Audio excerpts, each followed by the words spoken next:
ته باید په دې پوه شې چې دا رزق اصلا معنا څه شی ده. رزق صرف پیسو ته نه وایي چې الله تا صحت درکړی دا رزق دی، اولاد ښځه مور و پلار ټول دې ژوندي دي دا یو رزق دی، مریض یې خل دې پوښتنه کوي دا رزق دی، تکلیف کې چاته زنګ ولی شي دا رزق دی، صرف پیسې نه دي. او کله موږ پیسو ته هم راشو ډېر یو جالبه حدیث دی. رسول الله صلی الله علیه وسلم فرمایي لکه څنګه چې تا ته مرګ لیکل شوی دی او څنګه تا پسې مرګ ګرځي همداسې تا پسې ستا رزق ګرځي. دا څونه تکلیف چې ته وباسې چې ته د خپل رزق لاسته راوړې همدومره تکلیف دا رزق وباسي چې تا ته ځان نږدې کړي. فقط موږ تاسو ورونو انتخابوو چې دا رزق څنګه لاسته راوړو.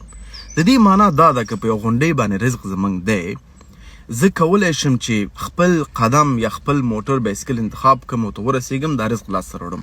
او دا هم یو انسان کولی شي چې بل چا موټر پټ کړي بایسکل پټ کړي او هلته لاړ شي رزق لاسته راوړي.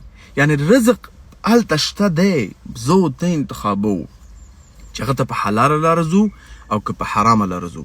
که په حرام هم لاړ شو هماغه رزق موږ ته راځي او که په حلال هم لاړ شو هماغه رزق موږ ته راځي. نو انتخاب زموږ په لاس کې دی چې څنګه دا رزق لاسته راوړو او هغه هم موږ غواړي چې موږ خواته راشي. ابن القیم الجوزیه هغه وایي څنګه ته فکر کوې چې ستا په مور په ګېډه کې الله تا ته رزق درکړی دی او ته د مور ګېډې نه وتی تو پسې تکلیف وباسې او تا ته به الله درنه کړي. بل مثال دا ده چې مرغۍ نه پوهېږي چې په کوم ځای کې رزق لیکل شوی دی لیکن پر وهي او مړه ګېډه بیرته بیا خپل ځای ته راځي. او قرآن هم آیات کې هم دا فرمایي چې وفي السماء رزقکم وما توعدون. نو الله سبحانه موږ ته رزق لیکلی دی لکه څنګه چې موږ مرګ لیکلی دی. موږ سره انتخاب دی چې څنګه هغه موږ لاسته راوړو، څنګه خپل د ژوند ډیزاین کوو چې هغه رزق په حلال موږ لاسته راوړو نه په حرام باندې.